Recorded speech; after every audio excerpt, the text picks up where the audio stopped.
Loud noises can be deafening. That's right. I'm talking permanent hearing loss. Plus, there are other hidden costs you may not know about. How can noise hurt you? Let's start at the beginning with a look inside the ear. When you hear a noise, sound waves come in your outer ear and hit your eardrum. Your eardrum bounces against some tiny bones in the middle ear. These bones then vibrate the cochlea, or inner ear. And inside the amazing inner ear, nerve cells send messages about these sound vibrations to your brain. If you work unprotected in a place where there's constant noise, you may have already suffered some hearing loss. Once your hearing's been damaged, there's not much you can do. Hearing aids may help you function better, but they can't really correct the loss. Hearing loss due to noise exposure is permanent. You see, excessive noise damages some of the hair cells inside the cochlea. How do they get damaged? Well, think of these hair cells as blades of grass. Each time grass is stepped on, it bounces back. But after repeated stepping, the grass is stressed and damaged, and it stops bouncing back. This is what happens to the hair cells in the ear. Repeated exposure to loud noises breaks down the hair cells.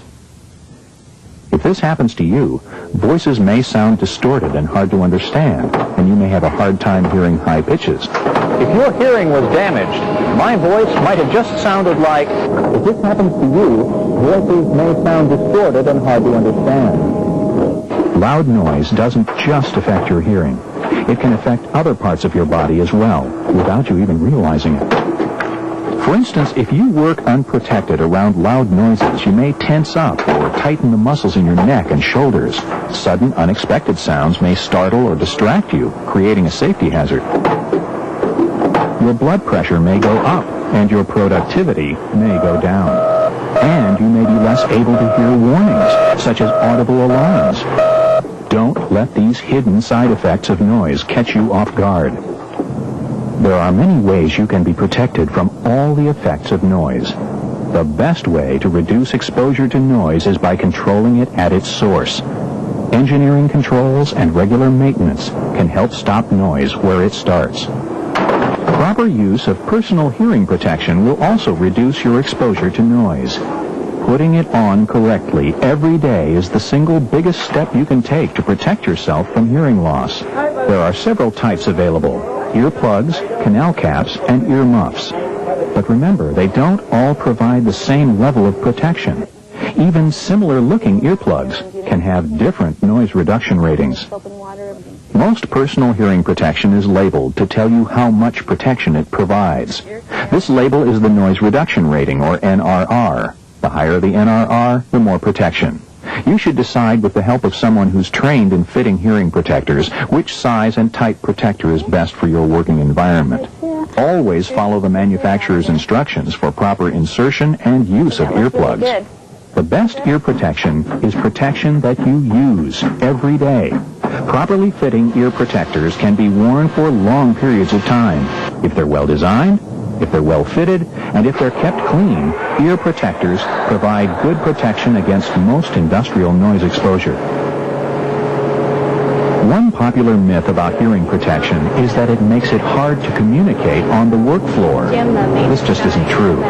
Hearing protection filters out much of the high and low frequency noise that makes up the hums and clatters of machinery and leaves in the middle frequencies found in our speech. So I have the checklist. You can, I think you're familiar with all this. Yes, sure. Right, if you could just check. While there's a lot you can do personally to protect yourself from noise, you're not in this fight alone. Your employer must follow state and federal guidelines to ensure your safety as well. For instance, to make sure workers are protected from unhealthy exposure to noise, the Occupational Safety and Health Administration, OSHA, has a noise standard. This standard defines where workers must wear ear protection. And OSHA requires hearing conservation programs for all employees whose noise exposure averages 85 decibels or more over an 8-hour work shift. This is commonly referred to as a time-weighted average. These programs are set up to help prevent hearing loss. They're also designed to catch hearing loss early, and once a loss has occurred, to prevent further hearing loss. The ocean noise standard only sets a minimum requirement for hearing conservation. Some workers suffer a hearing loss at noise levels below those set by the regulation. You may be one of them. Helen, why don't you come on out? Well, let me tell you, 0 to 20 is considered normal. So for the right ear, within normal limits. With the left ear in the lower pitches, we are within normal limits, but in the highs, we have to raise the volume a little bit.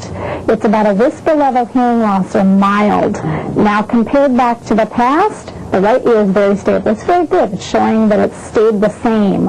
On the left side, we're seeing a little bit of a change for the worse. Where before your hearing was normal, now you have a little bit of a hearing loss. You need to use your hearing protection all the time in the noise so that this doesn't continue. It's a good idea to wear hearing protection even in areas that aren't as noisy as those referred to in the standard.